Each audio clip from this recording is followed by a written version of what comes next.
aega ka kenasti meil niimoodi jooksmas, siis võiksime tõesti vaikselt alustada. Mina siis olen Liina Rajaveer ja ma olen Eesti Inimõiguste Keskuse mitmekesisuse ja kaasatuse valdkonna juht. Ja mina olen see inimene, kes teid siia kõiki kokku on kutsunud ja mul on väga hea meel, et meil oli selle ürituse vastu nii suur huvi ja nii palju inimesi nii siis selle kokkuleppevõrgustiku seest kui ka väljastpoolt meie üritusele registreerus.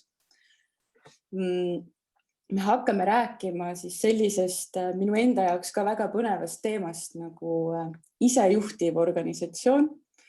Ja ma olen selleks palunud siia 2 inimest, kes siis esindavad organisatsioone, kus mingil moel sellist praktikat rakendatakse. Minuga on siis siin Lilian Kuuslap, kes on Estanki personalijuht ja Martti Kuldma Pipedrive'ist, kus me täna ka oleme ja tema siis tegeleb tarkvaraarendusega. Ja mõlemad need organisatsioonid on siis nii mitmekesisuse kokkuleppe liikmed kui ka pälvinud sellise toreda märgise nagu austame erinevusi, mis tähendab, et nad teevad ikka kõvasti tööd selleks, et mitmekesisus ja kaasatus oleks organisatsioonis sees ja et ta oleks edendatud ja ta töötaks. Kuidas me täna selle üritusega läheme, on see, et esimesena räägib Lilian, siis tutvustab Martti Pipedrive'i asju ja siis meil on väike selline diskussiooni osa ja te kõik olete oodatud sellest osa võtma. Selleks on meil üles seatud Slido link. Ma saan aru, et Martti paneb... Et ma panen kohe chati lingi. Kui te ei ole sellega enne kokku puutunud, siis tegelikult asi on väga lihtne, et kas te saate oma küsimusi ise küsida või kui te juba näete, et seal on mingi äge küsimus, mille te kindlasti tahate vastust, siis pange pöial püsti. Ja kui meil lõpus küsimused otsa saavad, et siis teeme avatud mikrofoni ka, et siis saab läbisegi rääkida. Aga kuna seltskond on nii suur, et siis hoiaks seda diskussiooni alguses siis elektroonilises kanalis. Ja veel viimase sellise korraldusliku punktina on see väärib mainimist, et me salvestame tänast üritust, kuna paljud on küsinud ka seda, et kas oleks võimalik salvestada, sest et neil ei ole võimalik praegusel hetkel siin meiega koos olla, siis meie kõik oleme omavahel kokku leppinud, et see on meile ka okei ja pärast siis kõigiga, kes näitasid huvi selle ürituse vastu, me seda linki siis jagame salvestusele ka, et kui midagi jääb mingil hetkel arusaamatuks või tahate üle vaadata, et siis alati saab tagasi tulla siia ja vaadata. Ja chati lingi leiate ekraani all servas, kes enne ei ole Zoomi kasutanud. Seal on üks väike punane nupuke, kui te ei ole neid sõnumeid lugenud, mis seal on. Nii. Ja seal Slidos, kui te lähete sinna, siis jälle tagasi selle Slido juurde, kui te lähete sinna lingile, siis mina tegin sinna ühe sellise näidisküsimuse juba ette ja seal te siis näete, et kust saab seda pöialt, eks ole, üles panna ja seal küsimuse esitamise juures saab siis ka alla panna oma nime, kui te seda soovite. Kui ei soovi, siis vist ei pea panema, eks ole, et see on vabatahtlik, võib küsida ka täitsa anonüümselt. Vot. Aga siis me oleme vist korralduslikud punktid saanud kaetud. Kui kellelgi on mingisuguseid korralduslikke küsimusi, et siis võib äkki chatis märku anda, kui miskit on näiteks tehniliselt valesti või midagi sellist. Aga muidu me võime vist alustada. Nii et sõna on sinu, Lilian. Tere, mina olen siis Lilian, nagu Liina ütles, olen Estanki personalijuht. Lisaks ja võib-olla palju tähtsam roll mul elus on, mul on kodus 2 väikest poega, kes siis mis roll on nagu kõige olulisem minu jaoks. HR-is olen ma toimetanud viimased 8 aastat. Sellest suurema osa teenindussektoris ja Estankis nüüd siis alates 2018. aastast. Tulles Estanki olin ma natukene, ma ütleks siis eelarvamustega, võib-olla tootmisettevõte, selline traditsiooniline, millised need väljakutsed seal on, et kui põnev see on, et see võib-olla esmapilgul ei tundunud midagi, mis võiks olla huvitav. Aga üsna kiiresti sai selgeks, et hoopis vastupidi, et me Estankis ei ole eriti traditsioonilised ja miks me võib-olla ka täna tootmisettevõttena räägime sellisel teemal, et see ei ole täna veel võib-olla liiga tavapärane.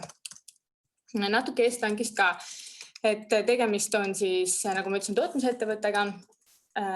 Oleme tegutsenud 28 aastat, täielikult Eesti kapitalil põhinev ja pereettevõte. Et meie omanikud on siis perekond Tammo, eesotsas Raigo Tammoga ja toodame erinevaid protsessiseadmeid siis tehastele, laevadele, et sellest kohe natuke lähemalt ka. Viimane käesolev aasta on olnud Estanki jaoks selles mõttes erakordne, et esimest korda on ettevõtet juhtimas inimene väljaspool siis Tammode perekonda. Et see on toonud kaasa mõningaid muudatusi ja sellist juhtimisalast ka natuke erinevusi varasema ajaga. Mis me Estankis teeme? Me oleme väga missiooni ja väärtustekeskne organisatsioon, et see missioon valmistada protsessitehnikat, mis aitab kaasa maailma jätkusuutlikumaks muutmisele, on meie keskne teema. Jätkusuutlikkus iseenesest on meie inimeste sees, me räägime sellest igapäevaselt, et kuidas me seda missiooni siis ellu viime, on ühest küljest see või kõige tähtsam külg sellest, mida me ise teeme, et kuidas me valmistame seda tehnikat, et me oleme selles tootmisprotsessis keskkonnasõbralikud, et meie inimesed tegutsevad jätkusuutlikult, et me räägime sellest, et me anname ühiskonda tagasi ja teiselt poolt siis need tooted, mida me toodame, et need lähevad kas vanade tehaste kaasajastamiseks, et tehas oleks vähem keskkonda reostav või siis konkreetsed tooted, mis ongi keskkonnasõbralikud, näiteks laevade gaasipesurid.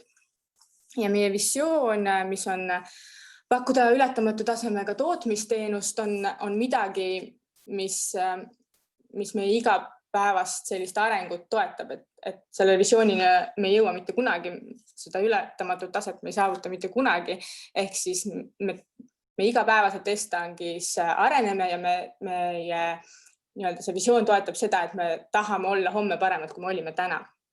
Ja võib-olla sellepärast ka see areng traditsioonilise aeglase protsessiga tootmisettevõtte kontekstis on meie puhul nagu kiirem ja võib-olla progresseeruvam. Ärisektorid, kus me tegutseme, on energia, petrokeemia, laevandus, keemia, tselluloos, paberitööstus, kaevandus. Ja tooted, mida me teeme, on toitevemahutid, soojusvahetid, skraberid, survemahutid, korstnad ja näiteks kütusemahutid. Et see kõik ei kõla ühele noorele naisterahvale ilmselgelt atraktiivsena esmapilgul, et sa lähed mingit tünne kuhugi tegema, et need inimesed võib-olla ei tundu esmapilgul sellised, kellega nagu on huvitav koos töötada. Et minu jaoks on need viimased 2 aastad olnud väga põnevad, et need seadmed on väga keerukad, need on väga suured, nende tootmisprotsess on väga keeruline, meil majas töötavad tõelised nagu insenerid, spetsialistid, väga targad inimesed. Ja need tooted, mida me teeme, need on nii suure mõjuga, need on nii olulised ja see töö selles mõttes on, ma näitan siin natukene ka, millised need välja näevad, et need on reeglina väga suured asjad. Esiteks, nende tootmine võtab väga palju aega ja see tähendab, et see protsess üldiselt sellest hetkest, kui projekt tuleb majja, kuni selle majast lahkumiseni võib olla mitu aastat kestav.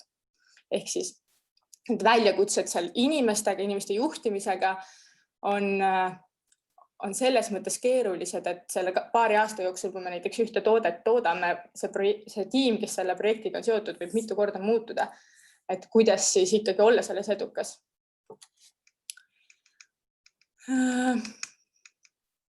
See meie siis eelmise aasta kõige suurem ja uhkem võimsam toode, mis me tegime. Et kuidas me jõudsime või miks me jõudsime isejuhtimiseni või miks me sellest üldse räägime? Et see slaid minu arust ilmestab seda väga hästi, et siin on siis näha Estanki müügitulu ja töötajate arv viimase 10 aasta jooksul. Et kui te vaatate, siis viimased 5 aastat sisuliselt on töötajate arv, see on siis hall joon, püsinud sama. Et ka täna meil on majas umbes 150 inimest, suurusjärgud 50 kontoris ja 100 siis otseselt tootmisprotsessiga seotud inimest.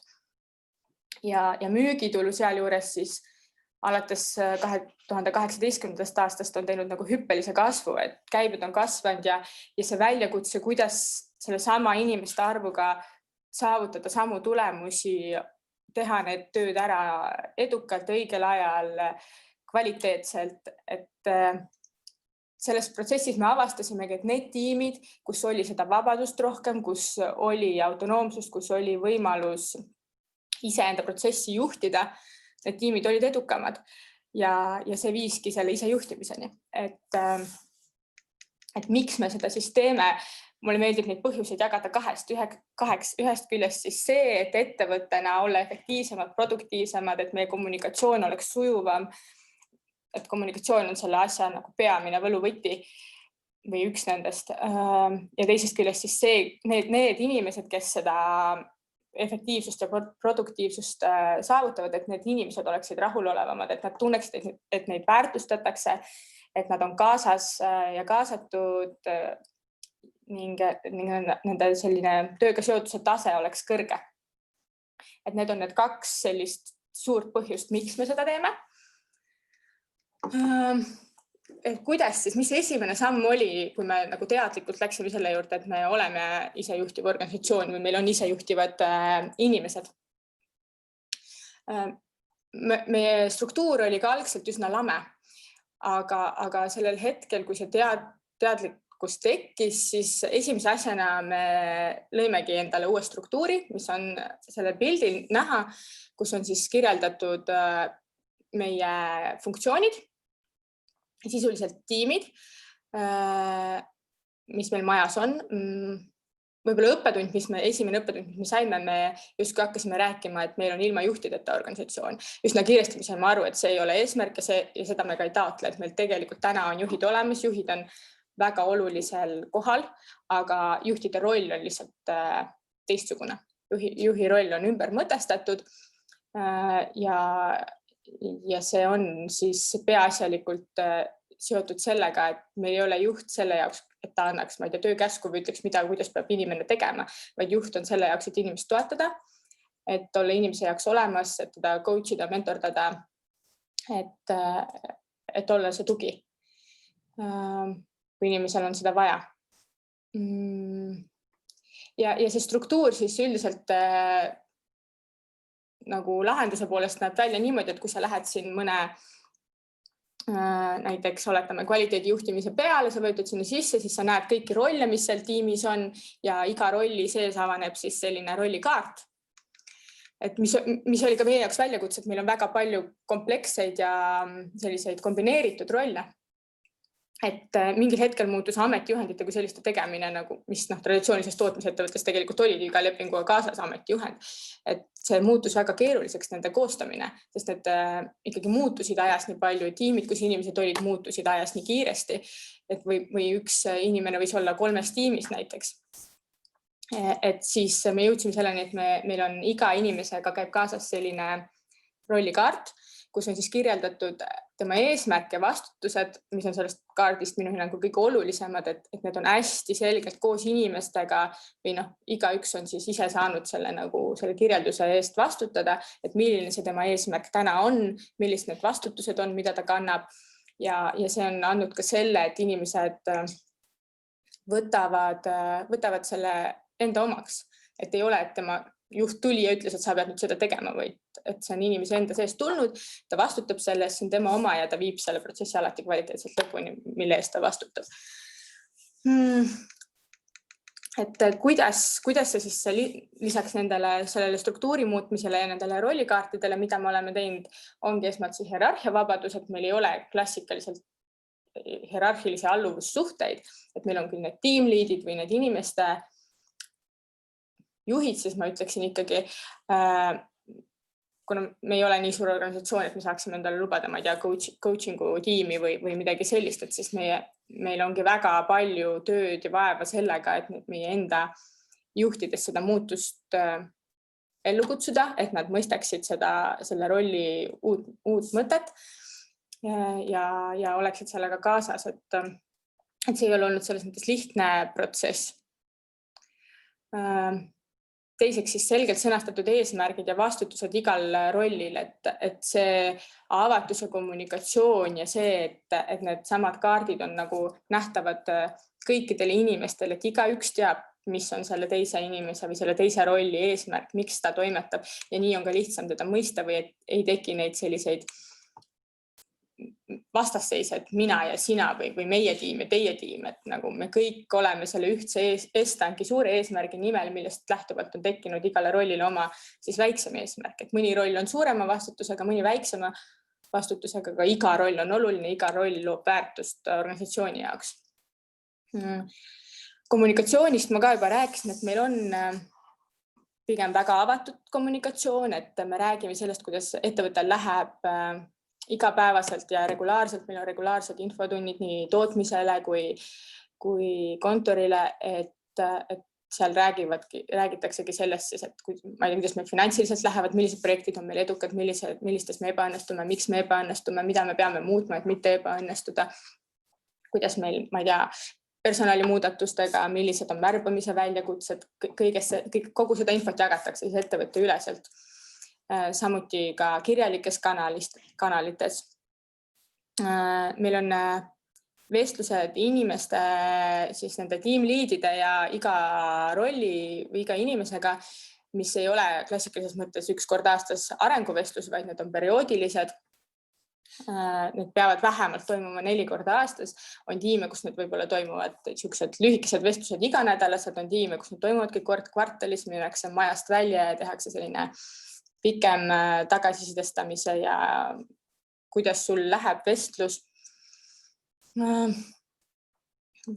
Kuidas siis see autonoomsus ja paindlikkus, mida me rolli sees ja tiimide sees pakume, et kui igal ühel on väga selgelt teada tema eesmärke, vastutused, mille eest ta vastutab erinevates tiimides, siis ta teab, siis ta saab ise selle valida, selle tee, kuidas ta selle eesmärgi täidab, et ettevõtte jaoks on olemas oluliselt need tulemused, mitte see viis, et kuidas või kus või mismoodi seda tehakse.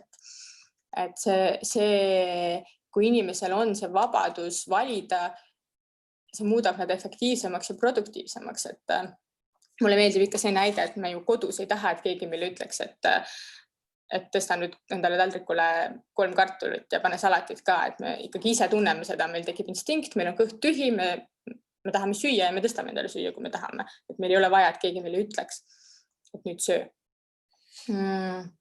Ja juhi rolli ümbermõtestamine, nagu ma juba rääkisin, et juht ei ole käsuandja või kontrollija või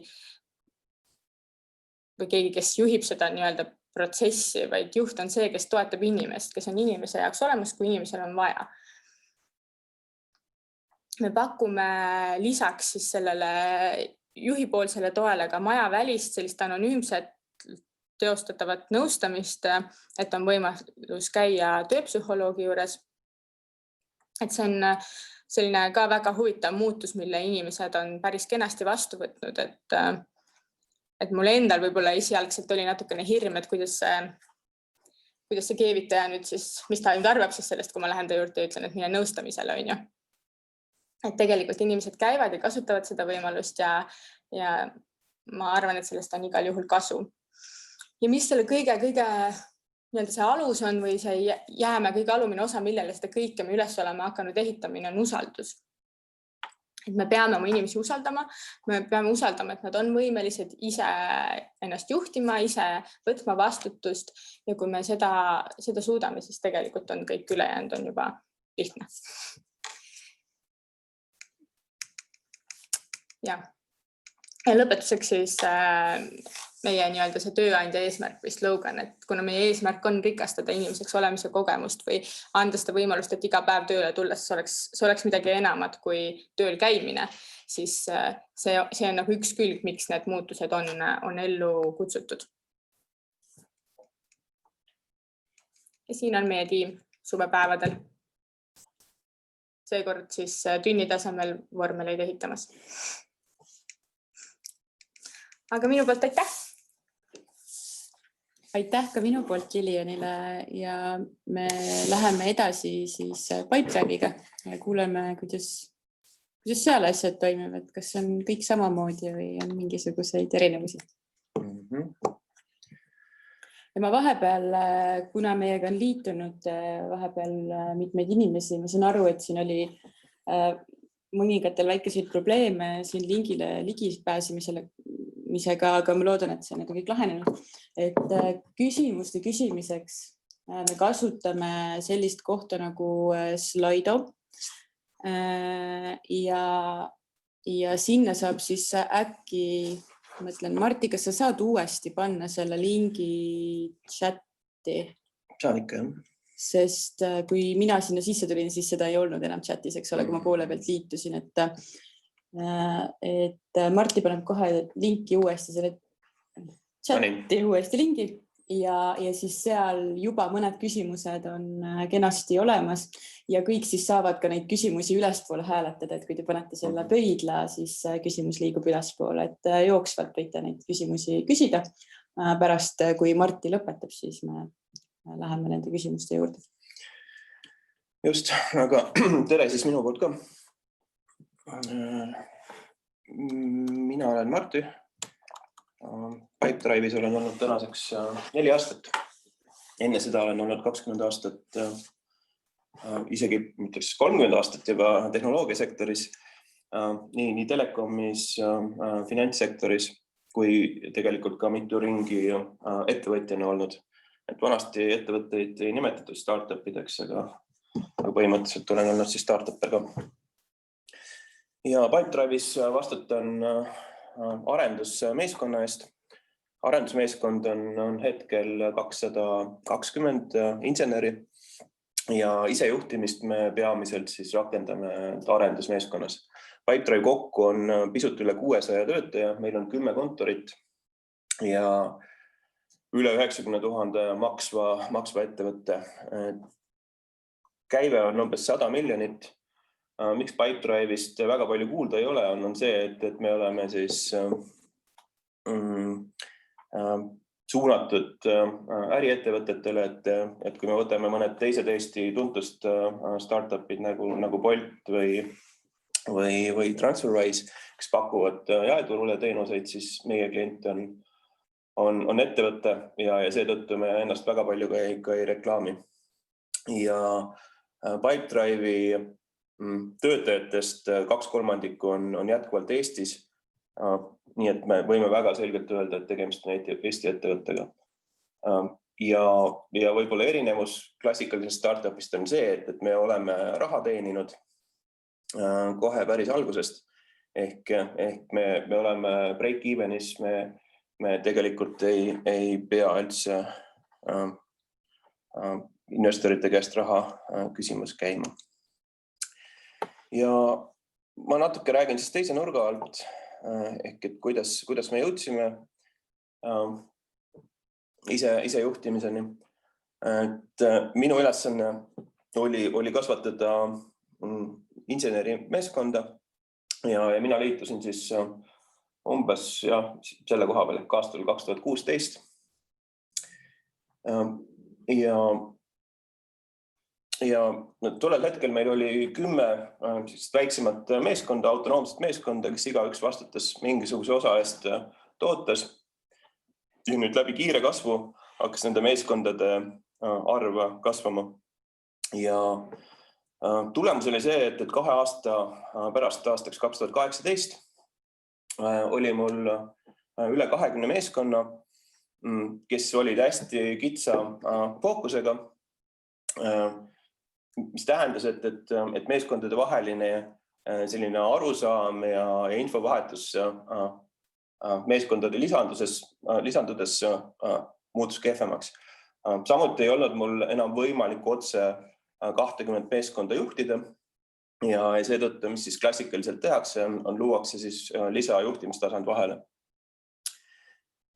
Ja see tegelikult halvendas olukorda veelgi, info liikumine pidi siis minema läbi mitme tasandi juhul, kui tekkisid mingisugused probleemid või konfliktid. Vähene nähtavus, et kõik toimetasid väga efektiivselt oma meeskonna sees, aga see tegelikult ei paistnud välja, et ei teatud, mida teine meeskond teeb. Meil olid küll sellised teemamiitingud kord kvartalis, kuid sellist igapäevast arusaama, et kuhu me liigume, mida me oleme ehitanud, et seda ei olnud. Meil oli jäik struktuur. See ei ole ainult Pipedrive'i probleem, vaid tõenäoliselt ka igal pool mujal. Ehk et kui sa oled ettevõttesse mingi struktuuri loonud, siis tegelikult see struktuur hakkab omale ise ja meeskond hakkab omale ise looma tööd ja tõestust sellele, et seda meeskonda on vaja kasvatada, eelarvet on vaja kasvatada. Samuti ei soovita võtta lisaülesandeid, klassikaline organisatsiooni probleem. Liiga palju juhte, sellest ma sain aru, kui ma tegin oma meeskonna juhtide päeva 2018 kevadel. Mul oli seal 28 inimest. Ja siis ma sain aru, et ma olen loonud koletise, väga sellise formaalse ja mitte paindliku struktuuri, kus kõik olid tegelikult väga ägedad inimesed, aga selline lähenemine oli ikkagi klassikaline koos klassikalise corporate organisatsiooni probleemidega. Kultuuriline silostumine ehk et iga meeskond tegelikult tekitas oma arusaama kvaliteedist, tehnoloogia valikutest, protsessidest. Ja teistpidi siis insenerid olid ka vangikongis. Ehkki Pipedrive suudab insenerile pakkuda väga palju erinevaid väljakutseid erinevates tehnoloogilistes valdkondades, siis iga meeskonna sees insener sai tegeleda ainult väga konkreetse tehnilise raamistikuga. Ja see on loovate inimeste jaoks, kes insenerid kahtlemata on päris selline frustreeriv keskkond. Ja siis, mis me tegime? See on nüüd ülevaatepilt meie uuest organisatsiooni kultuurist ja struktuurist. Ehk väikeste tiimide asemel on meil nüüd hõimud, inglise keeles on tribe'id, eestikeelne tõlge on hõim. Ja hõim on tegelikult selline edev nimi natuke suuremale tiimile ja hõimu suurus on tüüpiliselt 20 inseneri, kuid suuremad hõimud on olnud ka 40-45 inseneri, kes tegelikult toimivad ühe eesmärgi nimel. Ja hõimu sees on siis dünaamiliselt formeeruvad meeskonnad,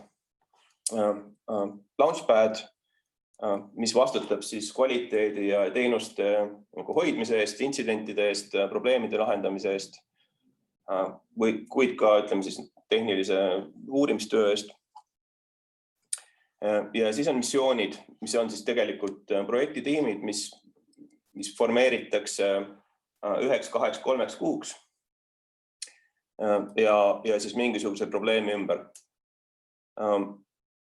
Ja insenerid, need, kes vastutavad kvaliteedi eest, nad ei ole kuidagi siin lukus, ehk et tegelikult toimub rotatsioon. Ehk et need, kes on näiteks praegu Launchpadil, siis peale missiooni lõppu tekib neil võimalus minna ise siis järgmisele missioonile. Ja praegu statistika järgi on näha, et umbes 50% ajast on insenerid siis launchpadil hoidmas kvaliteeti ja teise 50% ajast nad saavad siis tegeleda arendusega. Nüüd nende missioonitiimide juures on paar olulist asja. Esiteks see, et need missioonitiimid, et keegi ei määra nende koosseisu, vaid insenerid ise teevad oma valikud, millisele missioonile nad tahavad minna. Ja nad võivad minna ja tihti lähevadki ka teise hõimu missioonidele. Ehk et nad ei ole enam lukus oma silos. Ja miks see on hea, on see, et tegelikult inimesed lähevad lahendama seda probleemi, mis neile kõige südamelähedasem on.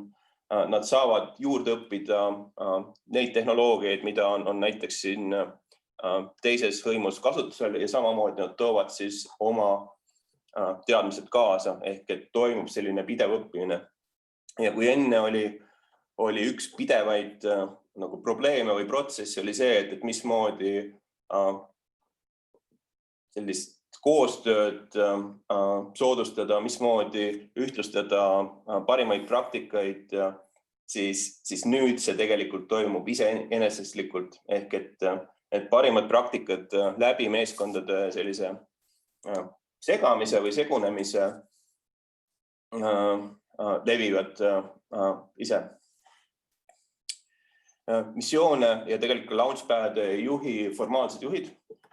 Ehk need juhid on tähtajalised, isegi mitte tähtajalised, aga kuni nad tahavad mingi teise rolli võtta. Missioonide puhul on see asi konkreetsem, et võib-olla ongi siis kogu missiooni keskus, ütleme 2-3 kuud. Launchpadide puhul võib see olla natuke pikem aeg, aga mitte ka oluliselt rohkem, kui ütleme mingi 4-5-6 kuud.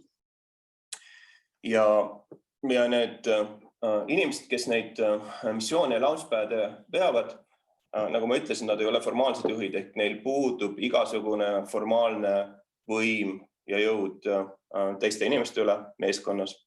Ehk et nad saavad neid mõjutada eesmärke täitma ainult läbi siis kaasamise ja eestvedamise, ehk et puhtalt siis läbi siukse liidrioskuste. Ja mis on veel sellise rotatsiooni puhul hea on see, et inimesed saavad liikuda mitmel käigul. Näiteks teha 2 kuud missioonis väga kontsentreeritud tööd mingisuguse ärilise eesmärgi äratoomiseks, olla seal liidri rollis, siis tulla launchpadile, võtta natukene aeg maha, teha lihtsalt tehnilisi taske ja siis võib-olla liikuda horisontaalselt gildidesse, kus siis on võimalik näiteks tehnilist uurimistööd teha. Et kui sul on klassikaline organisatsioon ja sa edutad oma parima inseneri juhiks, siis sa vastutüüpiliselt saad keskpärase juhi, kes tegelikult tahaks teha tehnilist tööd ja kes on frustreerunud, sest ta peab tegelema selliste pehmete probleemidega. Ja kogu seda süsteemi siin siis toetavad tegelikult siis erinevad rollid, infrastruktuur, coachi roll, ehk meil on siis majas ka nii protsessi coachimine, agile coaching kui ka personal coaching, ehk et meil on diplomeeritud psühholoogid, kes tegelikult siis saavad inimeste vaimse tervise eest head kanda, aitavad neil oma elu eesmärgistada, aitavad konflikte lahendada ja nad ei ole kuidagi, need teemad ei ole kuidagi piiratud ainult tööga, ehk et kuna meie jaoks kõige suurem vara on inimene, siis tegelikult kui me suudame ära lahendada tema näiteks suhteprobleemi või ärevushäire, et siis tegelikult see on võit nii kõigile nii inimesele kui ettevõttele. Ja siis natukene ka slaide siis, et isejuhtiv organisatsioon, et üks oluline sõna on siis valikuvabadus. Ehk inimesed saavad ise valida meeskondi ja see on väga oluline, sest ise need valikud tehes inimene võtab tegelikult sisemise kohustuse näiteks selle missiooni eesmärgi äratoomisele. Samuti saavad inimesed ise valida ka töökaaslasi, kellega neil on hea klapp. Näiteks on osad insenerid, kes tahavad hästi pikalt ette planeerida, sügavuti teha tehnilist analüüsi, enne kui minna midagi siis reaalselt kirjutama. Samas on neid, kes tahavad teha hästi kiireid iteratsioone, testida, ära visata, võtta midagi muud asemele, testida seda. Ja kui sa nüüd paned jõuga need inimesed ühte meeskonda kokku, siis sealt tekivad tegelikult juba väärtuste põhised konfliktid. Et kui enne seda kultuurimuudatust oli mul meeskonnas pidevalt 2, 3, 4 sellist konflikti teemat üleval, kus mul olid väga tugevad insenerid tehniliselt, aga kes ei saanud oma meeskonna liikmetega hakkama, siis nüüd viimase 2 aasta jooksul mul ei ole mitte ühtegi sellist juhtumit enam olnud. Samuti saavad insenerid ise valida ka hõimu, ehk et nad ei ole kuidagi seotud selle ka suurema meeskonnaga, et nad saavad, kui nad tahavad, nad saavad minna kas või teise Pipedrive'i linna või kontorisse ja jätkata sealt tööd hoopis teises valdkonnas. Ja selleks ei ole vaja ei läbirääkimisi, kandideerimisi, et see on, et kui me oleme kellegi Pipedrive'i tööle võtnud, et siis see ei ole kellegi nagu öelda, et ei võiks kuskil mõnes teises meeskonnas töötada. Ja me oleme ka delegeerinud tegelikult eelarve inseneridele, et sellel aastal seoses COVIDiga tõmmati see hetkel kokku või suveks kokku, aga nüüd me teeme selle uuesti ära, ehk et insenerid saavad ise otsustada oma koolituste üle, kaasa arvatud näiteks konverentsid, lennupiletid ja lihtsalt esitavad pärast oma kuludokumendid raamatupidamisele, ilma et keegi peaks ütlema, et sa peaksid õppima seda või teist või kolmandat. Ja sama on ka igasuguste tiimiüritustega, et keegi otseselt ei kontrolli või piira või ei korralda seda meeskonna eest. Ja see 11 aastat siin paremas servas on selline arvestuslik retention, kuidas eesti keeles on siis töösuhte pikkus, et loomulikult me ei ole veel nii vana ettevõtte, aga vaadates, et palju meil inimesed lahkuvad, et siis ütleme, projitseeritud töösuhte pikkus on umbes 11 aastat.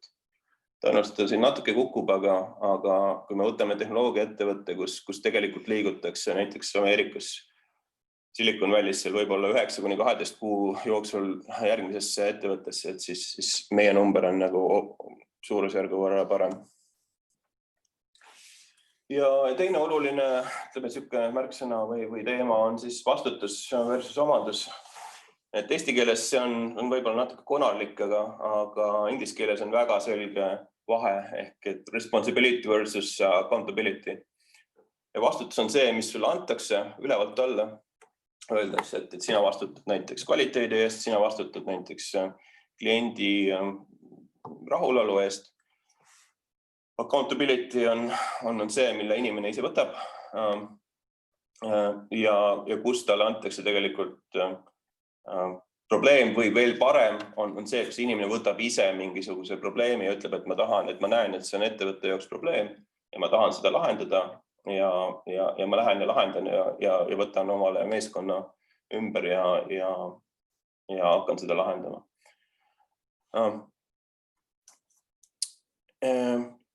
Rollid versus tiitlid ehk et me oleme siis suures osas inseneri valdkonnas rollipõhised, ehk meil ei ole enam formaalseid hierarhiaid ja struktuure sellises mahus, nagu neid enne oli. Mis annabki selle võimaluse, et inimesed saavad areneda neile sobivas suunas.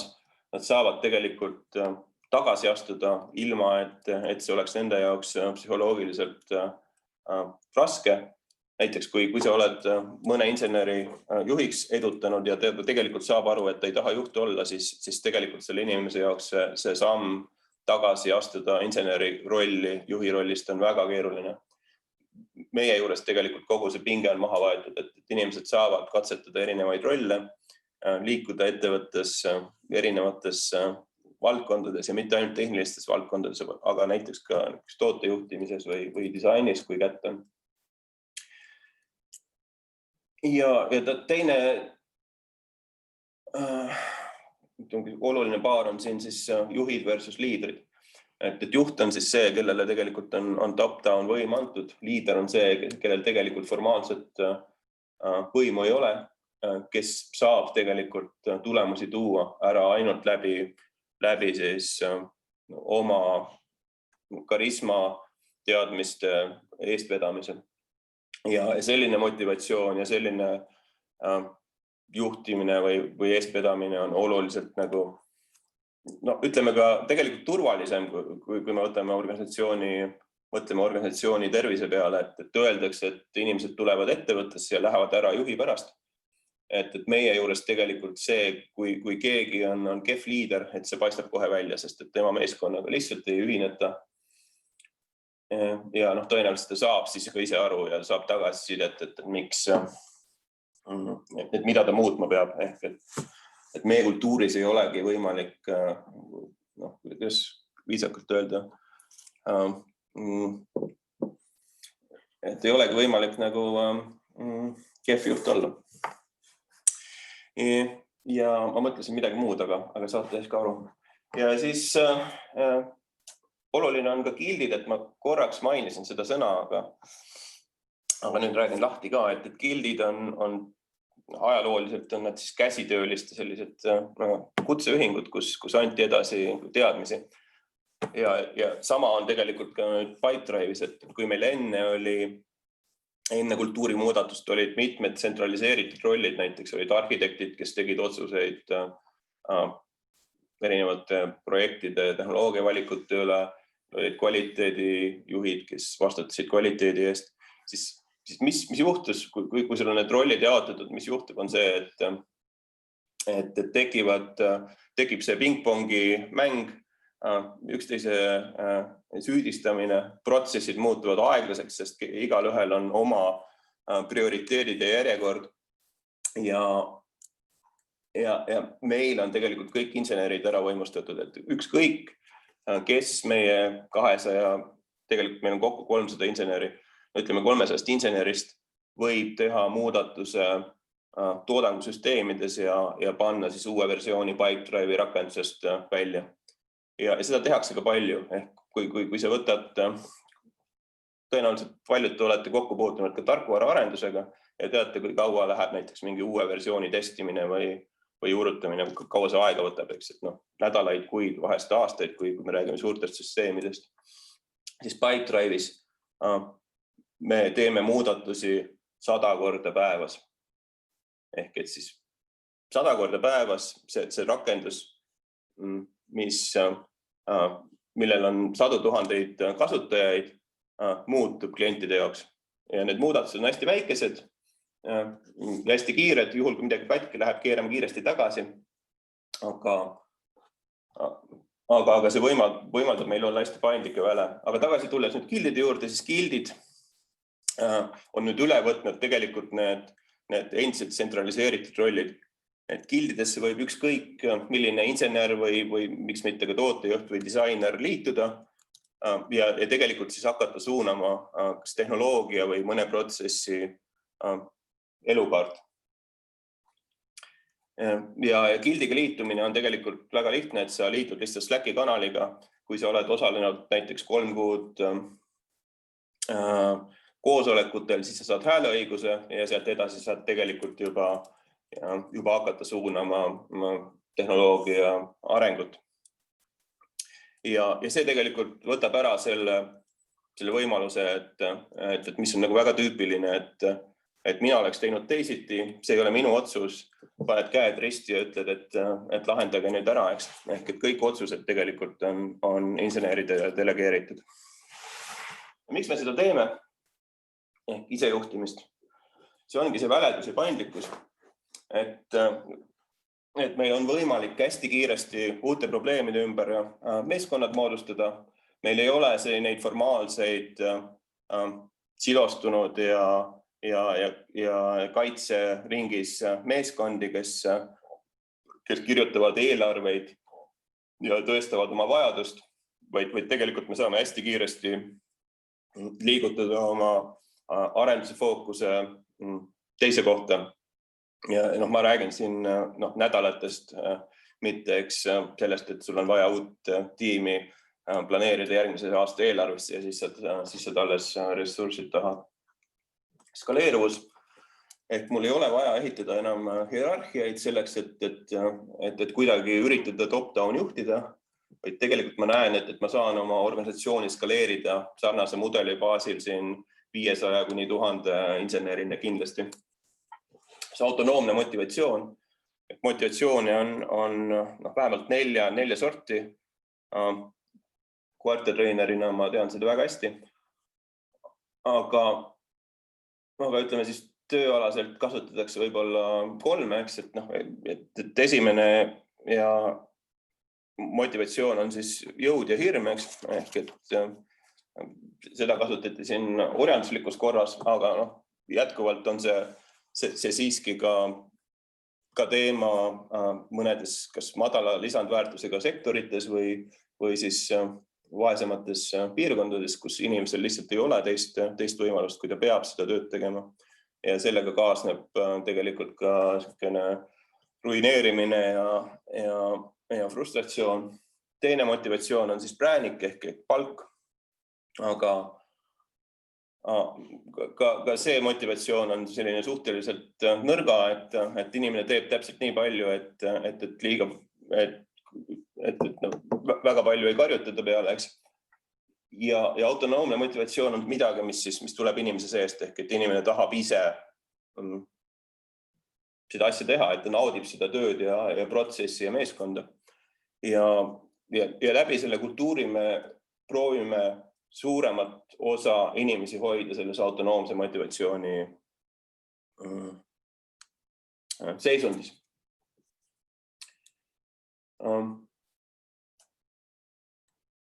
Siis oluline punkt on kindlasti ka see, et meie kultuur meelitab ärkseid inimesi. Ehk kui me oleme ka väga tugeva konkurentsiga tööjõuturul, ehk see on üks nagu väga tugev motivaator Pipedrive'iga ühinemiseks.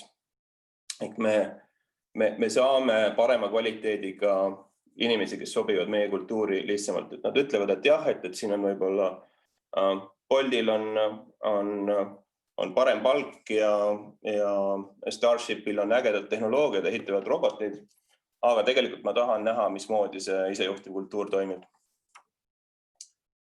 Ja tegelikult selline kultuur, kus sind ei ruineerita läbi juhtimise, on kindlasti parem koht töötamiseks kõigile. Ja kuidas? Värba nutikaid inimesi, kes tegelikult tahavad ise teha, kes tahavad muuta, kellel on ideed. Eesmärgistamine on väga oluline, et isejuhtimise korral sa teisiti ei saagi, et muidu hakkab igaüks ise suunas jooksma. Tulemuste nähtavus ja info vaba liikumine on väga oluline. Tulemuste nähtavus on tegelikult siis mõõdikud protsesside kohta, et inimesed peavad aru saama, kui neil ei ole otsest juhti, kes neile ütleb, et kas nad teevad hästi või halvasti, et siis peab seda tegema süsteem, seda nagu feedbacki andma. Ja info vaba liikumine on oluline selleks, et inimesed teeksid häid otsuseid. Kui juhatus hoiab näiteks mingisugust kas finantsinfot või siis mingit muud infot kinni või ka juhid, siis ei saa eeldada, et need inimesed seal allpool teevad kvaliteetseid otsuseid. Lõhustruktuurid, see on võib-olla kõige olulisem, ehk et see muudatus klassikalisest organisatsioonist isejuhtiva organisatsiooni suunas on kõige valusam juhtidele, kes kaotavad oma pagunid. usalda inimesi, sa juba käisid läbi. Sa pead andma inimestele võimaluse eksida, kas siis sinu arvates või ka objektiivselt, sest läbi selle nad õpivad. Ja inimesi tuleb siis tegelikult ka toetada ja väetada. Ja kuidas, võib-olla veel üks slaid, et kuidas meil selline missioonide kokkupanek siis käib, või projektide kokkupanek, et meil on igal teisipäeval on siis Pitching Tuesday, et need, kes on käinud mõnel garaažiüritusel, et võib-olla teavad, et mismoodi see käib, et meil igal teisipäeval läheb keegi lavale või mitu inimest, kes ütleb, et meil on selline probleem. Ma arvan, et kui me teeme sellise lahenduse, siis meie tulemused liiguvad sinna või teises suunas. Mul on olemas 2 inseneri, aga mul oleks vaja veel ühte disainerit ja ühte frontend arendajat. Tule meeskonda ja teeme ära. Ja nii käibki. Ehk et selline vaba lava, mis üks asi on siis see, et see annab selle võimaluse meeskondade dünaamiliseks loomiseks, aga teine ja võib-olla veel olulisem on see, et tegelikult kõigil on igapäevaselt ja väga operatiivsel tasemel näha see, mida me teeme, kuhu me panustame. Ja kui missioon maandub, siis tegelikult minnakse uuesti lavale ja tehakse demo ja näidatakse, mis tegelikult juhtus, kas need mõõdikud tegelikult ka liikusid või mitte, mis see algne hüpotees oli. Ja mis need tulemused on? Ehk et meil on siis vähem juhtimist, rohkem eestvedamist. Vähem juhtimist tähendab seda, et need, kes on reaalselt juhi rollis, näiteks mina või ka mõned muud inimesed, tegelikult saavad tegeleda rohkem deep work'iga ja mitte siis igapäevase operatiivse juhtimise ja noomemisega. Ehk et juhid saavad tegeleda sellega, mida tegelikult neid iga ettevõte vajab, ehk et siis visioneerimise ja strateegiaga. Meil on võimustatud töötajad, mis tähendab, et meil on vähem protsess. Inimesed saavad ise öelda, et mul on vaja uut tooli, ma lähen sinna koolitusele, mul on seda tööriista vaja. Rohkem nähtavust ja ühine kultuur tänu sellele, et inimesed suhtlevad ja õpivad üksteiselt. Rahulolu, kuna juhid ei ruineeri ja inimesed tegelikult saavad teha seda, mida nad tahavad ja kui nad midagi ära teevad, siis tegelikult nad saavad selle feimi ka läbi selle, et nad lähevad lavale ja nad näitavad, mis nad tegid. Ja tegelikult ka see viimane punkt on oluline, et see lava ei ole mitte lihtsalt lava, vaid sealt esitatakse ka väga valusid küsimusi, et kas see on tõesti kõige olulisem asi, miks sa arvad, et see nii on, milline on sinu research data, kõik see. Ehk see on nagu väga oluline, et ei tehta kellegi selliseid hobiprojekte, vaid sunnib inimesi põhjendama ja tegema tegelikult ka andmetel põhinevaid valikuid. Ja minu poolt ka kõik. Väga tore ettekannetega siis ühel pool ja me saame suunduda nende küsimuste juurde.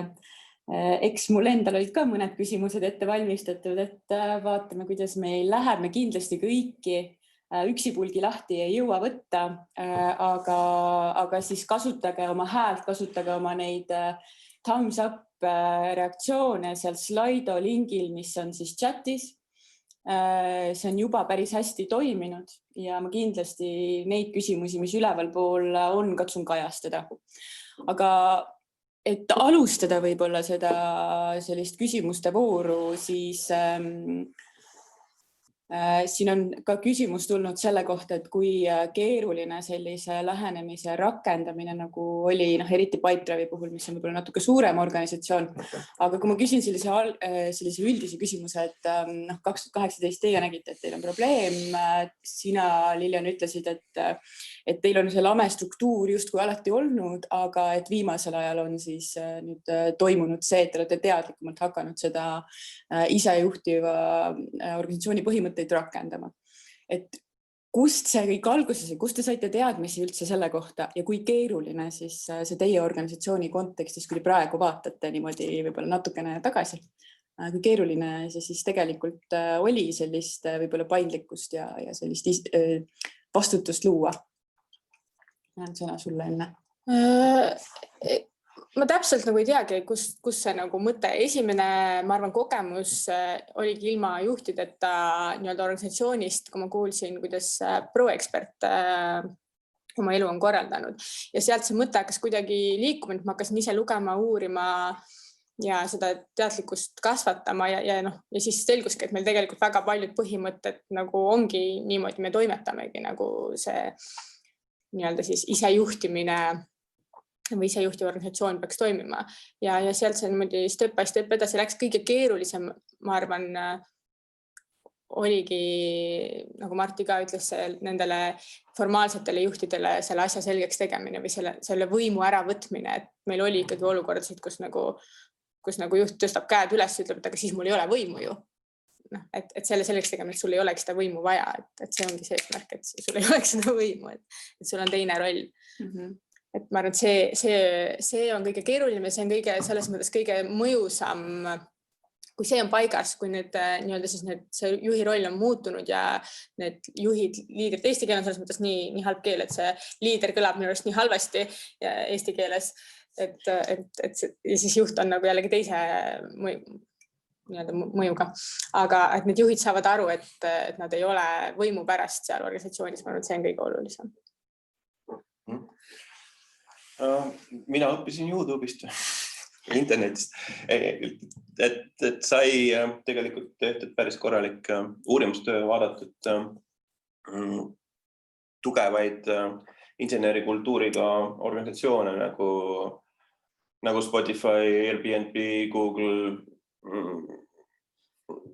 Ma arvan, et ma töötasin üks 10 erinevat kultuuri läbi ja sealt siis tegelikult sai võetud erinevaid klotse ja midagi ise ka välja mõeldud ja meile sobiv kultuur kokku pandud. Et see võib-olla ka on oluline, et sellist nagu lahendust, mida te saate lihtsalt ise kopeerida, et tõenäoliselt ei leia, et see tuleb enda jaoks siiski nagu läbi mõtestada ja oma organisatsiooni proovida sobitada. Ja see projekt ise kulges üllatavalt valutult, et ma olen oma elus päris mitu suurt muudatusprojekti läbi viinud ja see oli minu kõige lihtsam projekt, et plaan oli siis alustada mõne üksiku meeskonnaga ja testida seda missiooniprotsessi, kuid see nagu müügitöö oli nii hea, et tegelikult umbes 1,5 kuu jooksul oli pool organisatsioonist oli vabatahtlikult ära konvertinud uude formaati, sest kõik tegelikult nägid neid plusse ja teiselt poolt ka neid valukohti, mida see uus kultuur võiks lahendada ja tegelikult see tuli nagu iseenesest, et loomulikult oli palju segadust ja ega meil ei olnud ju ka kõik detailselt läbi mõeldud, et me läksime hästi nagu sükselt nii nagu startupile kohane lihtsalt agiilselt peale, et proovime. Ja peale siis esimesi iteratsioone, et kui kõik olid korra missiooniprotsessist läbi käinud, et siis tegelikult võis öelda, et see nagu, et kõik olid selle nagu ära ostnud. Et loomulikult oli ka neid, kellele siis sobinud, lahkujaid oli võib-olla 3-4% meeskonnast, põhiliselt siis endised tiimleidid, kaotasime 2 või 3 juhti, kes ei suutnud siis adapteeruda ja kelle jaoks formaalne võim oli niivõrd oluline, et nad otsustasid liikuda mujal. Tuleme veel ühe sellise üldisema küsimuse juurde, et siin on palju selliseid konkreetseid küsimusi emmale kummale, eks ole, detailide kohta, kuidas see siis ikkagi päriselt töötab, aga üks selline üldisem teema on sellised riskid ja väljakutsed. Et siin üks küsimus sõnastab selle nii, et mis on teie lähenemise nõrgad kohad? Mis siis on need, kui me räägime sellisest organisatsioonist, seal on mingid sellised ohukohad või nõrgad kohad ka sisse kirjutatud sellesse struktuuri, millega peaks arvestama?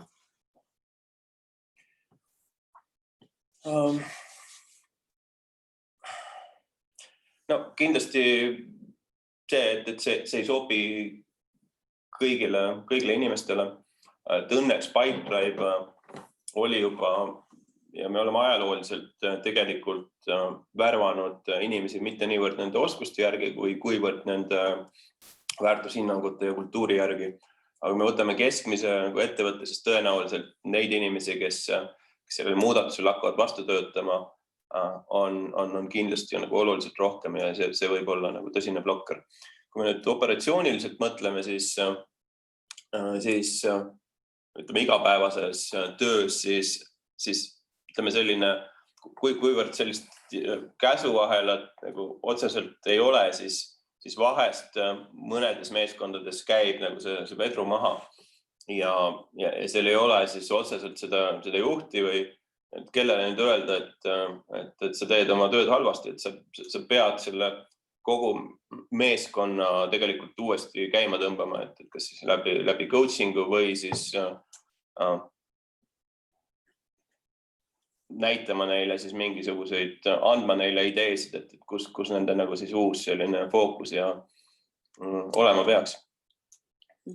Ma arvan, et meil see nõrk koht või ma ei tahaks öelda tegelikult, et seal on mingid nõrgad kohad, aga väljakutse võib-olla või see oht on see, et kuna me oleme ka hästi mitmekesine organisatsioon, meil on väga palju erinevast rahvusest inimesi ja väga palju sellise slaavi taustaga inimesi, siis see ootus sellele juhtimisel on ka erinev. Et selle võib-olla me algselt ei olnud selles ka teadlikult ja nagu kui Mart ütleb, et see ei sobi kõikidele inimestele, see ühest küljest siis inimtüübist, aga teisest küljest sellest taustast, sellest süsteemist, kus sa tuled. Et see ootus on ka erinev ja kuidas siis selgitada seda uut põhimõtet ja seda juhtimist ja seda siis erineva kultuurilise taustaga inimestele. Et sellega kindlasti arvestada. Kas teil on see õnnestunud? Ma arvan, et me oleme protsessis.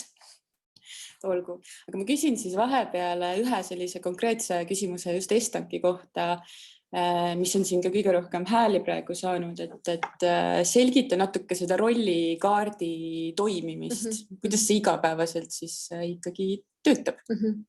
Selle kaardi põhimõte, nagu ma algselt ütlesin, on siis asendada sellist formaalset dokumenti nagu ametijuhend. Et ta on tõesti lihtsakoeline, et seal on väga selline konkreetselt eesmärk ja siis need vastutused või need teemad, siis millega see inimene parasjagu tegeleb.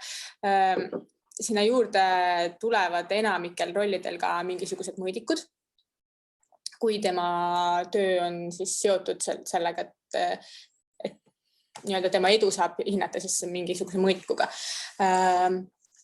Ja kuidas me seda kasutame, on see, või miks me seda teeme, on see, et see on siis kõikidele esiteks nähtav, et ametijuhend on tavaliselt reeglina igal ühel oma sahtlis ja keegi täpselt ei tea, et mis see Mari või Kati siin nüüd siis teeb.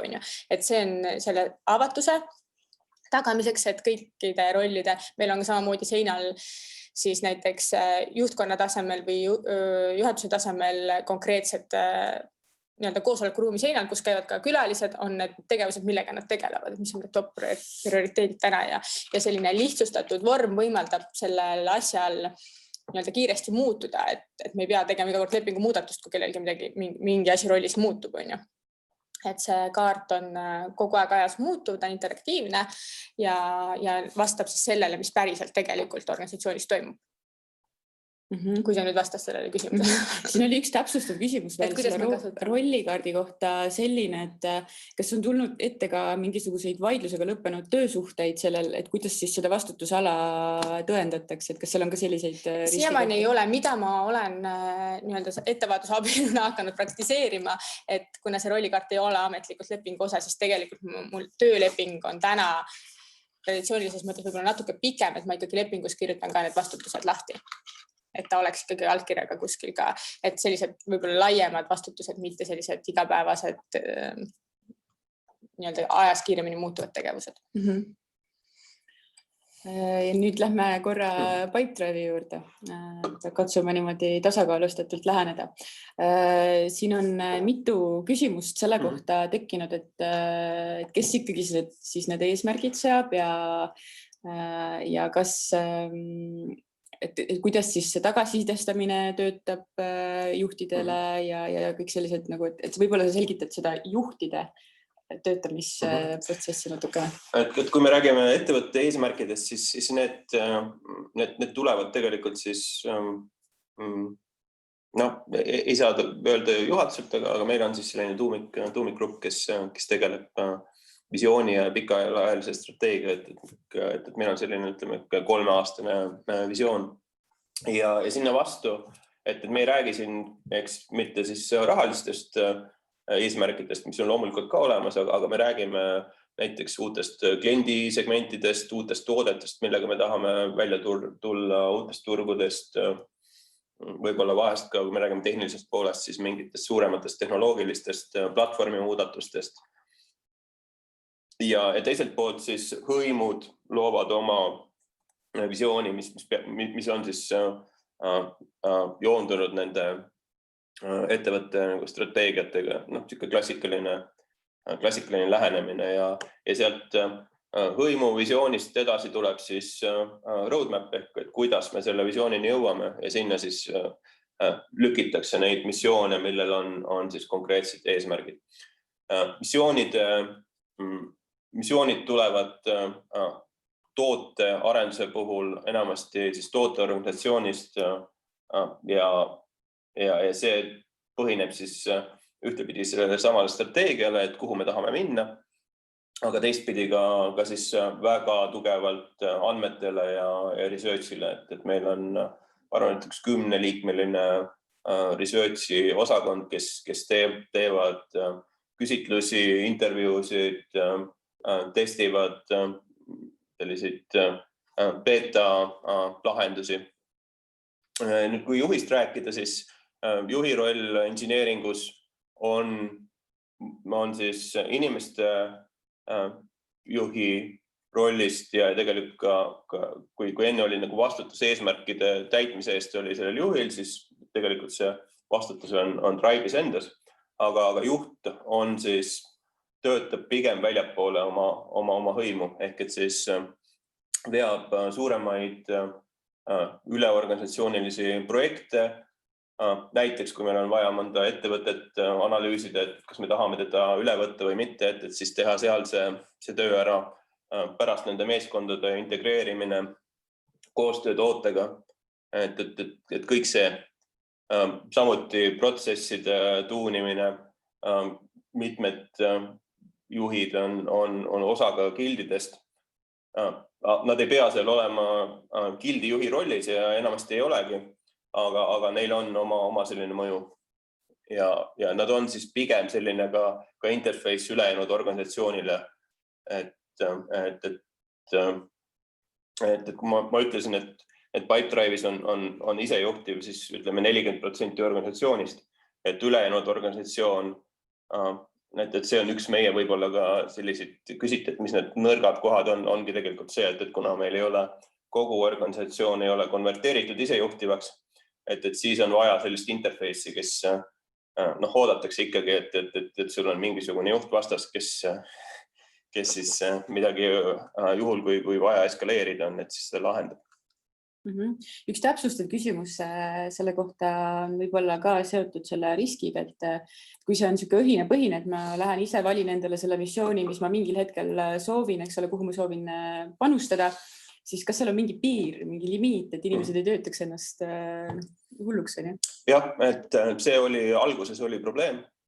Ehk see autonoomne motivatsioon on niivõrd kõva, ja eriti inimesed, kes olid esimest korda missiooniliidi rollis, nende jaoks oli see nagu see sisemine vastutus või isegi mitte vastutus, aga tahe tulemus ära tuua oli niivõrd suur, et inimesed tõesti tegid, ma ei tea, 15-tunniseid tööpäevi ja nädalavahetusi, aga siis me hakkasime puhtfüüsiliselt neid välja viskama kontorist. Aga nüüd on inimesed tegelikult õppinud selle autonoomse motivatsiooniga kaasnevate nagu riskide ja stressiga hakkama saama. Pluss siis coach'ide toetus ka, eks. Üks küsimus, mis siin nagu võib-olla seostub kõigi nende asjadega, mis on praegu viimasel läbi käinud, et kuidas, kui teil on need juhi positsioon on, eks ole, vahelduv ja siin me räägime võib-olla tiimliididest ja väikesest segmendist, siis ka juhtidest Estampi puhul, siis kuidas te leiate neid inimesi, kes on sellist juhtimisstiili valmis, eks ole, rakendama, et me räägime, Eestis on juhtimiskriis, paljuski käib see läbi, on ju. Et kus te leiate selliseid juhte ja teie puhul võib-olla, et kas te teete mingit väljaõpet siis neile, kes lõppude lõpuks võivad selle juhi positsiooni võtta, et nad oskavad inimesi, protsesse, mida iganes juhtida, et kuidas te seda tagate? Selles mõttes, jah, me arendame ise neid inimesi, selles mõttes me ise räägime, me ise koolitame, me ise toetame, et see mõtteviis oleks omane ja samamoodi siis coaching nendel inimestel on ju, et kuidas siis seda rolli täita. Et ma arvan, et kuna meie eesmärk ei olnud otseselt inimesi välja vahetada, on ju, et need, kes olid valmis adapteeruma, nendele kõikidele me seda tuge pakkuma. Kui me räägime missiooniprotsessist, launchpadi juhtimisest, missioonide juhtimisest, gildide juhtimisest, siis neid inimesi me toetame läbi koolituste, läbi coachingu. Kui me näeme, et inimene läheb esimest korda sellisesse liidri rolli, siis me paneme talle coachi kaasa, seal on ka mingisugused formaalsed koolitused, mis seda aitavad. Kui me räägime nendest juhtidest, kes töötavad, kes nii-öelda formaalselt juhtideks on jäänud, neid ei ole väga palju, siis tõesti see on ka võib-olla üks nõrk koht, et see gap siis inseneri ja juhi rolli vahel on väga suur, et kui sul on klassikalises hierarhias on võimalik ronida, et kõigepealt on sul 5-liikmeline tiim ja siis sul on 3 väiksemat tiimi ja siis oled mingisuguse valdkonna juht ja siis oled üksuse juht, siis praegu see gap on väga suur ja me oleme tegelikult toonud siis väljaspoolt juhte. Ja praegu on nagu super aeg, sellepärast, et tänu COVIDile on mitmed ägedad ettevõtted kas koomale tõmbamas oma tegevust või ehk et on võimalik ka päris kogenud juhte üle tõmmata. Teile siis positiivne aeg praegu. Jah, kui Pipedrive'i ärist rääkida, siis kuna me pakume internetipõhiseid lahendusi ja teenuseid, siis meie jaoks oli pigem positiivne meie käibele ja numbritele. Kui selliseid hierarhiaid ei ole ja seda sümboolset võimu, te mainisite ise ka, et mõned inimesed ei olnud valmis seda loovutama, et seda ka justkui ei ole, et kuidas teil käib edutamine, et kuidas inimesed sellest aru saavad, et ma olen nüüd järgmisel levelil justkui. Lilian. See rollikaart on selles mõttes ka väga hea, et kui sul seal see vastutus kasvab, see väärtus, mida sa lood organisatsiooni jaoks kasvab, siis see ongi, et ka selle teadlikkuse tõstmine, et karjäär ei käi nii pidi, on ju. Et karjäär käib ikkagi läbi selle, mida sa lood. Meil tõepoolest juhid inimesi enam ei eduta ja palka üle ei vaata või õigemini me oleme protsessis, kus me oleme siis poole peal, aga uuele protsessile, kus tegelikult see tagasiside ja hinnang tuleb meeskonnalt endalt.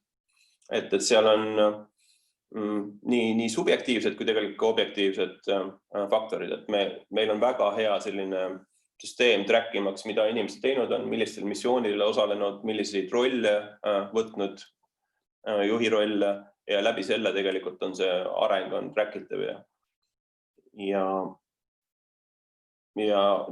tegelikult teistpidi väga oluline on see meeskonnaliikmete tagasiside ka, eks. Võib-olla see oluline muudatus veel, mis meil toimus, oli see, et täpselt kui nagu varasemalt siis see karjääri edutamine oligi seotud juhiks võib-olla saamisega ja siis palgatõusuga ja mingisuguste lisahüvedega, siis tegelikult täna need inimesed, kes siis on justkui jätkuvalt juhi positsioonis, et see ei tähenda seda, et nad saavad kõrgemat palka, et võib-olla tihtilugu saavadki hoopis väiksemat palka kui mõni insener, kes tegelikult loob rohkem väärtust organisatsiooni jaoks. et ka selle teadvustamine ja sellest rääkimine, et see on selline päris suur mõttelaadi muudatus, et me ei ole sellest tõenäoliselt täna veel kõige paremas seisus, aga me tegeleme sellega. Ja meil on tegelikult täpselt sama, et selleks, et saada paremat palka, sa ei pea olema juht. Ehk et meie tippinsenerid on tegelikult samal palgatasemel kui juhid. Siit üks küsimus, mis lisandus just hiljuti, et see tundub, eks ole, nagu sa ütlesid, selline mõtteharjutus, mida peabki võib-olla treenima või selgitama pidevalt. Aga kas teil on tuua näiteid sellistest esmastest vastuväidetest või kahtluskohtadest, kui näiteks uus inimene tuleb teie süsteemi või siis need inimesed, kes teiega koos justkui hakkasid seda protsessi tegema? Kas seal oli mingisuguseid selliseid kahtluseid, takistusi, vastuväiteid? Uute inimeste puhul kindlasti mitte. See on, nagu Martti ka ütles, et tegelikult värbamisprotsessis ja nagu ägedate inimeste majja toomises kindlasti nagu konkurentsieelis. Et ka meil inimeste liikuvus on väga madal, et meil ei lähe reeglina inimesed ära ja värbamised on seotud pigem siis nagu uute positsioonide loomisega. Ja siis olemasolevate inimeste puhul olidki need samad näited, et kus siis öeldi, et kui mul pole võimu, siis nad ju ei tööta. Et sellega tegelemine on peamiselt. Meil on sama, et tänaseks tegelikult see ei ole meie jaoks mingi teema. Tulevad need, kes juba tahavad tulla teie juurde. Lilianile veel üks selline küsimus, et need väärtused, millest sa enne rääkisid, kuidas te kommunikeerite igapäevaselt neid oma töötajatele või kuidas siin teistmoodi, aga sarnane küsimus on küsitud, et kuidas see väljendub, see autonoomsus ja paindlikkus ühe Estanki töötaja igapäevases töös? Ma alustan siis sellest väärtuste poolest, et minu jaoks algab siis töötaja eluringiga, et ikkagi organisatsiooni sisenedes me valime need inimesed, keda kõnetavad meie väärtused, keda kõnetab meie missioon, see, mida me teeme ja kuidas me teeme. Et kui on juba siis uued inimesed, siis nendega on selles mõttes natukene lihtsam, on ju.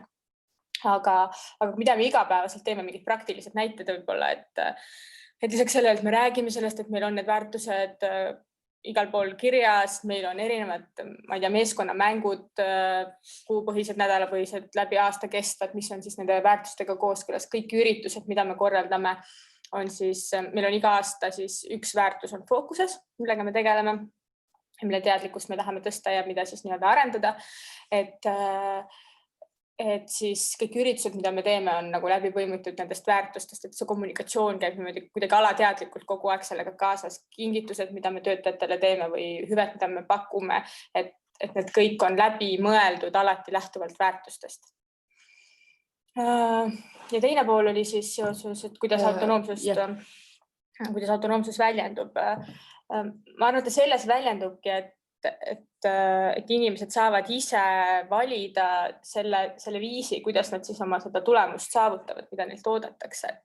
Et see on lihtsam nendel rollidel, kus on ka mingisugused mõõdikud juures ja keerulisem natukene siis sellistel abstraktsematel rollidel. Aga meil ei ole sellist kontrolli, meil ei ole see õhkkond kogu organisatsioonis, et kui keegi kunagi meil külas on ka käinud, siis see on selline vaba ja see on meil tihti öeldakse ka, et väga kummaline töötada tootmisettevõttega tundub nagu oleks startupi sattunud. Et inimestel on seal hea ja lihtne ja vaba olla ja see, kuidas nad toimetavad, see on nende enda oma vaba valik sisuliselt. Et on muidugi rolle, kus ma ei tea, on kuna me oleme ikkagi tootmisettevõte, meie jaoks on oluline toota, et siis on rollid, kes on otseselt tootmisega seotud, et nad ei saa olla, ma ei tea, iga päev kodukontoris on ju.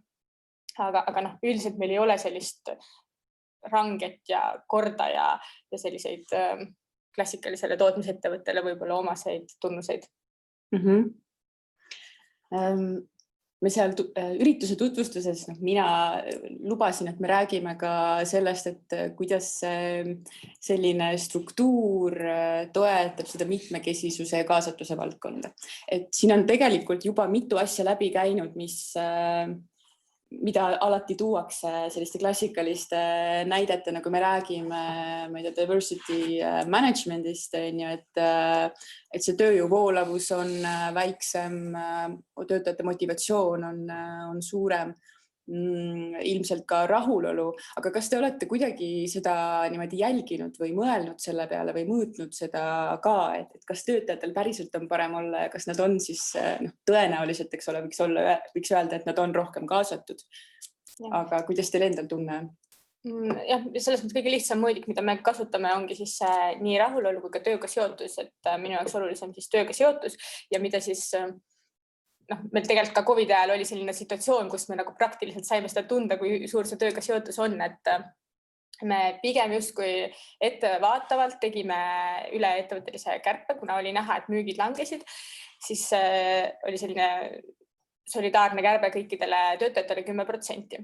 Ja sisuliselt seal oli inimesi, kes nagu ei olnud sellega nõus, aga tegelikult ikkagi enamik ja sisuliselt kõik tulid sellega kaasa, et see oli ajutine, see oli nii-öelda ettevõtte hüvanguks ja kommunikatsioon seal oli selle selgitatud ja inimesed said aru ja nad tulid kaasa.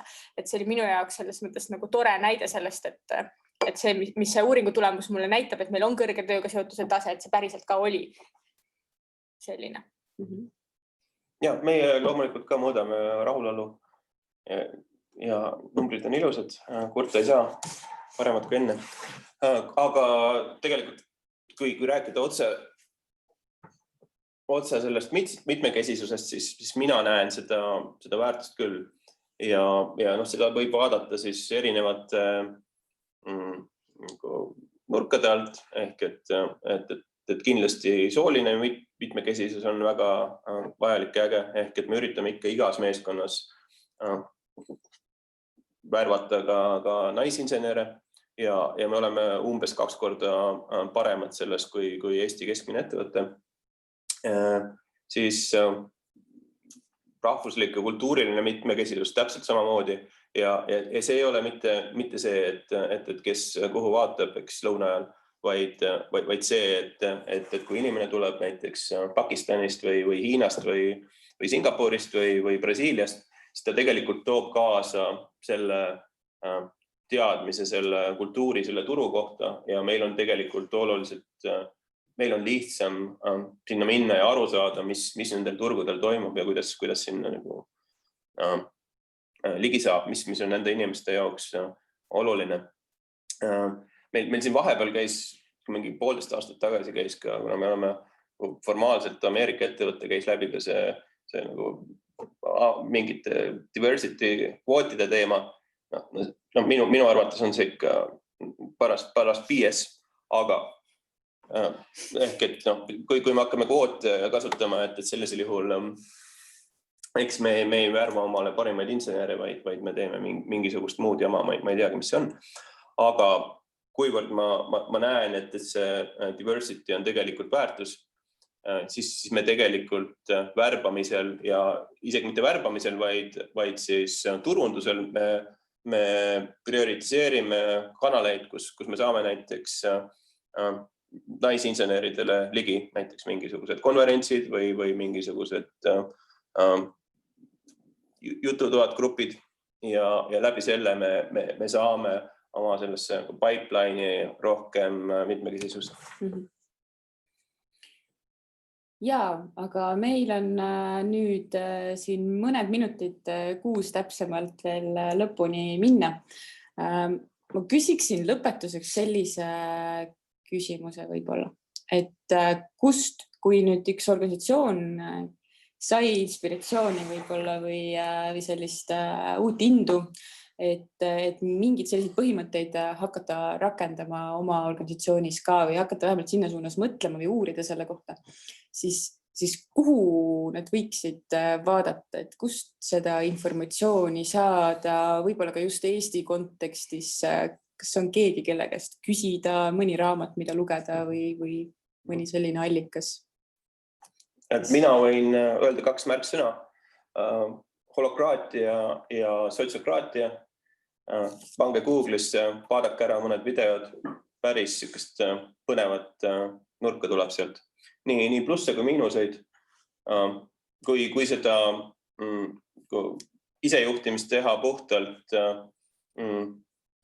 siis ideeliselt ilma nägemata selles efektiivsust või mingit tööriista, mis teeb asju ettevõtte jaoks kuidagi paremaks, siis on väga lihtne võimalik omale näppu lõigata. Ehk et see ei saa olla ideoloogiline, vaid see peab ikkagi tulenema see muudatus läbi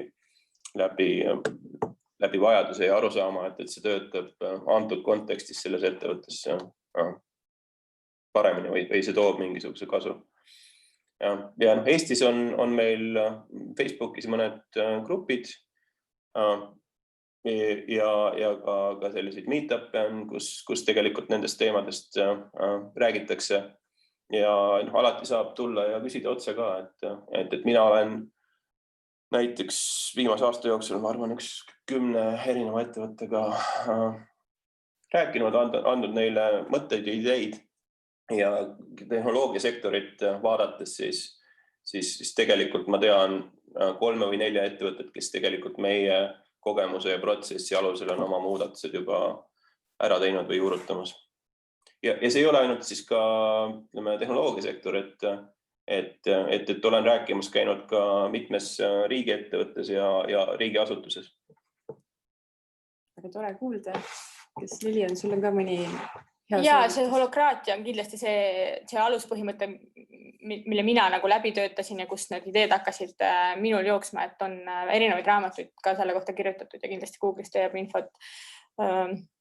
Ja siis võib-olla kui te leiate neid ettevõtteid, kes on nagu maailmas praktiseerinud, siis lugeda nende kohta ja nagu Mart ütles, et ta töötas nagu 10 kultuure läbi, et ma arvan, et see on kõige parem praktika.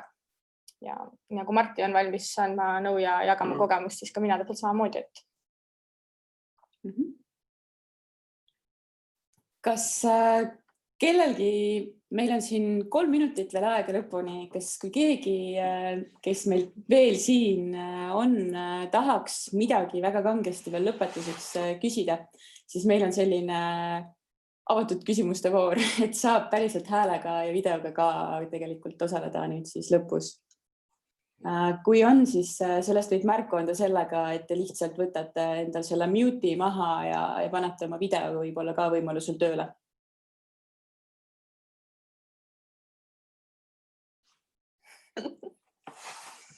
Vist ei ole kedagi. Mulle tundub, et kõik küsimused enam-vähem said kaetud. Ja suur aitäh, mul oli tõesti rõõm koos Marti ja Lilianiga ja koos teiega siin täna hommikul olla ja ma nõustun Katiga, et on küll virgutav, hästi põnev on see teema ja ma loodan, et leidsite siit motivatsiooni, inspiratsiooni ja võib-olla paari aasta pärast meil on neid ettevõtteid veel rohkem, kes selliseid kaasavaid praktikaid juurutavad. Nii et aitäh! Ja, aitäh! Aitäh ka minu poolt!